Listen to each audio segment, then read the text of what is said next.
Isaiah 55.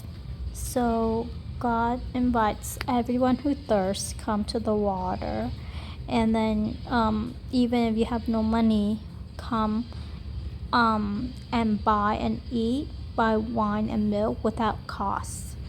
So eat, come to God so that you may live, and then He will make an everlasting covenant with us. According to the faithful mercies shown to David. But this one, it seems like it's talking to Israel.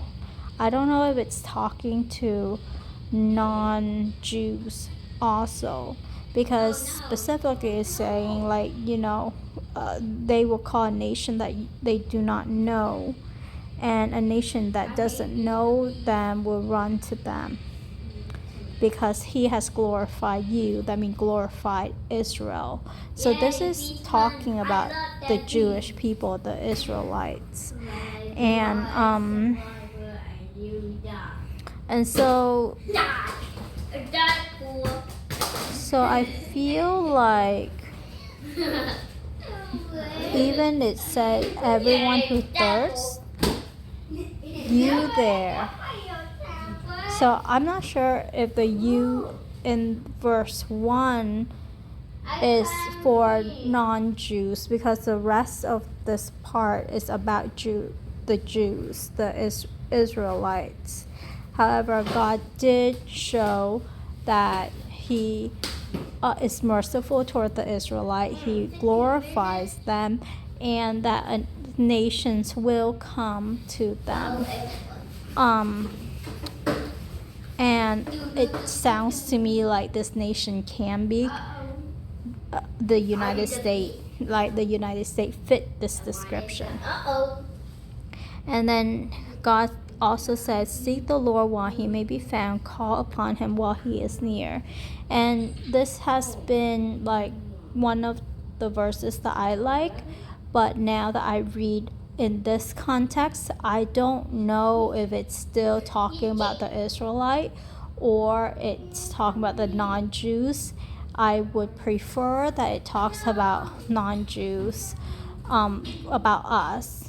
And I think this is true. Like, I think maybe He's like talking about to the Jews, but also the Gentiles here, because the heart of God is for everyone to be in His tent, to be saved, and none will perish. So let the wicked abandon his way, the unrighteous person his thoughts, let him return to the Lord. And then our God, well, when it say our God,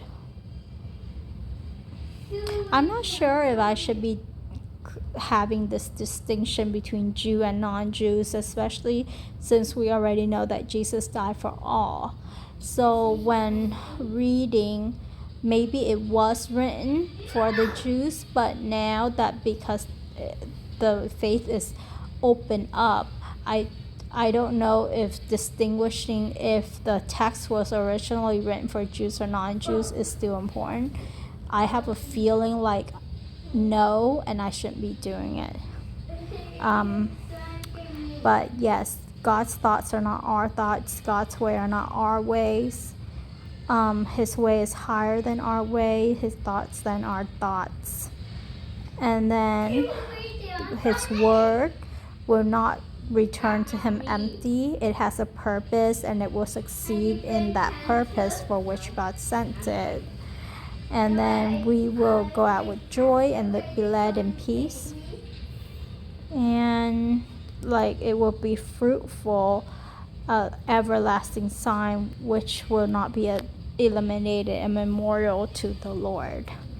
So I hope that my gut feeling that it is applicable to us now that Jesus came is true, because God said His word is a living word. So even though it was written for a particular group at the time that it was written, right now it's applicable to us, the church, the body of Christ.